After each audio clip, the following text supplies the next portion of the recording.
আসসালামু আলাইকুম, কেমন আছেন সবাই? আমার সামনে দেখতে পাচ্ছেন R15 ভার্সন 3।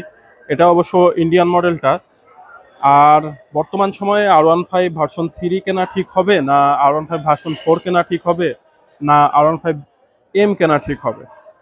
আপনারা যারা R15 ভার্সন 3 পছন্দ করেন, মানে অনেক বেশি পছন্দ করেন, সেক্ষেত্রে অবশ্যই R15 ভার্সন 3 কেনা ঠিক হবে। কারণ এর ইঞ্জিন সবই সেম, অবশ্যই ইঞ্জিনের পাওয়ার কিছুটা বেশি। আপনারা এগুলো অবশ্য গুগলে দেখতে পাবেন যে ইঞ্জিনের পাওয়ার কতটা আছে। আর যেহেতু BS6 গুলোর পাওয়ার অবশ্যই কম হবে, যেমন R15 ভার্সন M, এটার থেকে কিন্তু একটু পাওয়ার কম। তবে হ্যাঁ, এটা অবশ্য ABS মডেল, ইন্ডিয়ান মডেল। এর হচ্ছে থাই মডেলগুলো আছে, সেগুলোর পাওয়ার নাকি আরও বেশি হয়। তবে R15 ভার্সন 3, যেটা বাংলাদেশের বর্তমান সময়ে এত হায়ার সিসি বাইক আসার পরেও এটা কিন্তু এখনো বেস্ট বাইকগুলোর ভিতরে একটি বলা চলে। আর R15 হচ্ছে আমাদের সকলেরই একটা ইমোশনের জায়গা। R15 মানে সবারই পছন্দের একটা বাইক। ভার্সন 4-এর যেটা পার্থক্য সেটা হলো এর শুধু আউটলুক। আউটলুক পার্থক্যর জন্য 2 লাখ টাকা মতো কিন্তু বেশি দাম হয়ে থাকে। হুম। তো এগুলো থেকে আপনারা চাইলে অবশ্য ভার্সন 3 এখনও নিতে পারেন। ভার্সন 3 কিন্তু আমাদের গুড লুকিং বাইকগুলোর ভিতরে একটি বাংলাদেশে এখনো আছে, যদিও হায়ার সিসি পারমিট পেয়ে গিয়েছে। হায়ার সিসি পারমিশনের সাথে সাথে সাথে R15 যে এগুলো থেকে পিছিয়ে থাকবে তা কিন্তু না। যেমন GSX-R আছে, এটা বাংলাদেশে এখনো কিন্তু টপ স্পিড বাইক, কিন্তু GSX-R। আর এগুলোর কিন্তু BS4 মডেলগুলো কিন্তু এখনো কিন্তু আপনার 100-150 স্পিড কিন্তু তুলতে পারে। তো সেই জন্য ভার্সন 3 নেওয়াটা আপনাদের জন্য অনেকটাই বলতে গেলে। আর এর লুকটা কিন্তু আপনার ভার্সন 4-এর থেকেও অনেকের কাছে বেশি সুন্দর মনে হয়। অনেক মাস্কিউলার একটা লুক এটাতে কিন্তু আছে। আর এটা নিলে কিন্তু অবশ্যই আপনারা কিছু টাকাও কমে পাবেন, যেমন লাখখানেক টাকা কিন্তু আপনাদের সেভ হবে। এই দিক থেকেও কিন্তু একটা বিষয় আছে। আর অবশ্যই এটার থেকে মেনটেনেন্স কিন্তু ভার্সন 4 আর হচ্ছে ভার্সন M যেটা, সেটার অবশ্যই কিন্তু বেশি হবে। মেনটেনেন্স কস্ট বলেন, তারপরে এর যেই খুঁটিনাটি যে সমস্ত নাটগুলো আছে এগুলোর কিন্তু দামও কিন্তু ওগুলোতে বেশি। তো আর সার্ভিসিং অবশ্যই বেশি। আর পার্টসের কথা তো বলবোই না, ওগুলো আরও বেশি দাম দিয়ে কিনতে হবে। আর আপনারা যদি অবশ্যই মধ্যবিত্ত ফ্যামিলির মানুষ হয়ে থাকেন, তাহলে তো ভার্সন 3 আপনাদের জন্য না বলা চাই। ভার্সন 4, সরি, ভার্সন 3-তেও কস্ট আছে। যেমন এর চাকা টাকা থেকে শুরু করে সব কিছুরই কিন্তু দাম অনেক বেশি অন্যান্য বাইকের থেকে আর কি।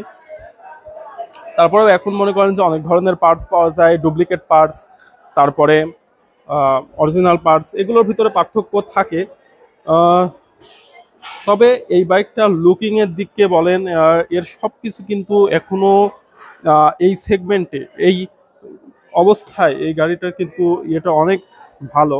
অনেক মানুষের একটা ক্রাশ বাইক। আপনার কাছে যদি একটা R15 থাকে, যে হ্যাঁ আমার R15 আছে, R15 থাকলে আপনার আর কিছুই লাগবে না, শুধু জাস্ট নামটাই যথেষ্ট যে R15।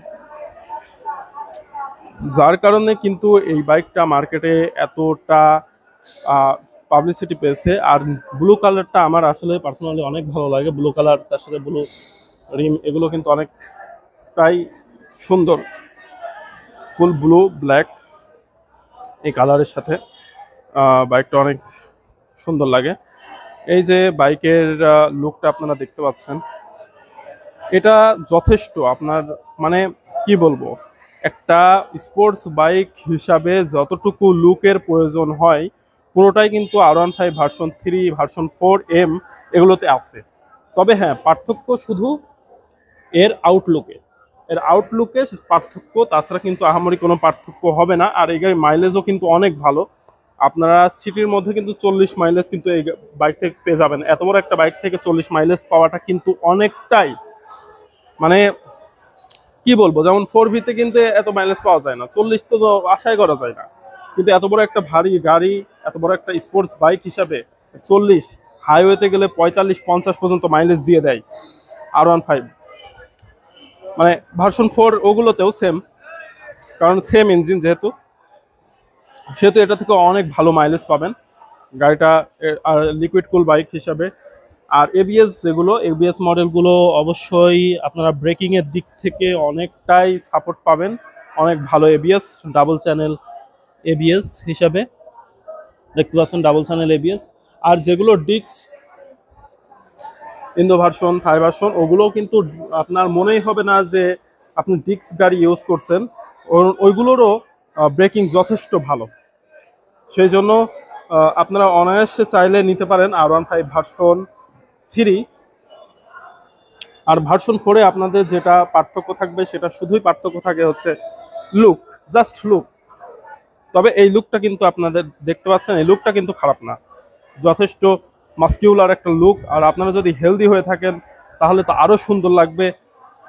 আর যারা একটু শর্ট টাইপের তাদের জন্য GSX-R বেস্ট হয়, কারণ GSX-R একটু ছোট বাইক হিসাবে, একটু ডাউন বাইক হিসাবে যারা শর্ট হাইটের আছে তারা কিন্তু আরামে রাইড করতে পারে। আর এই গাড়িটা কিন্তু হচ্ছে আপনার একটু হাইট একটু অনেকটাই বেশি। যেমন আমি একটু বসে দেখাই যে আমার হাইট 5'11", সেই ক্ষেত্রে আমি যদি গাড়িটাতে বসি, তাহলে আমি গাড়িতে বসলে দেখেন আমার পা কিন্তু দুই পাশ থেকেই একদম সমান সমান, আপনারা দেখতে পাচ্ছেন একদম সমান স্ট্রেট হয়ে আছে। আর লিন হলেও আমার খুব একটা অসুবিধা হচ্ছে না, পুরো রিল্যাক্সে হবে। তবে যদি আপনারা একটু শর্ট হাইটের হয়ে থাকেন তাহলে আপনাদের আরেকটু ঝুঁকতে হতে পারে, এতে আপনাদের দেখা যাচ্ছে ব্যাক পেন হবে। তবে অবশ্যই স্পোর্টস বাইক লং ট্যুরের জন্য না, তারপরেও এর পাওয়ার ভালো, যার কারণে অনেকেই লং ট্যুরে ব্যবহার করে থাকে। আপনারাও চাইলে লং ট্যুরে ব্যবহার করতে পারবেন যদি আপনারা অভ্যস্ত হয়ে যান। তবে হ্যাঁ, অনেকেই অভ্যস্ত হয় না, যার কারণে এই গাড়িটা নিয়ে লং ট্যুর করা মনে হয় না ঠিক হবে। তবে city ride, short ride, style, এগুলোর জন্য কিন্তু এই গাড়িটা একদমই অসাধারণ। সেই জন্য আপনারা চাইলেই অবশ্য আপনাদের পছন্দের তালিকায় থাকলে, যারা ভাবছেন যে ভার্সন 4 নেব না ভার্সন 3 নেব, তাহলে অবশ্যই বলবো যে ভার্সন 3 নিলে আপনাদের কিন্তু সব থেকে যেটা হবে সেটা হচ্ছে যে কস্টটা কম হবে, কেনার কস্টটা কম পড়বে, যার কারণে আপনারা খুবই কমফোর্টেবল গাড়ির সবকিছু করতে পারবেন।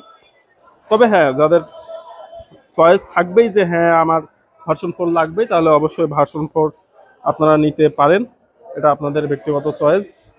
আর লুকটা দেখেন জাস্ট,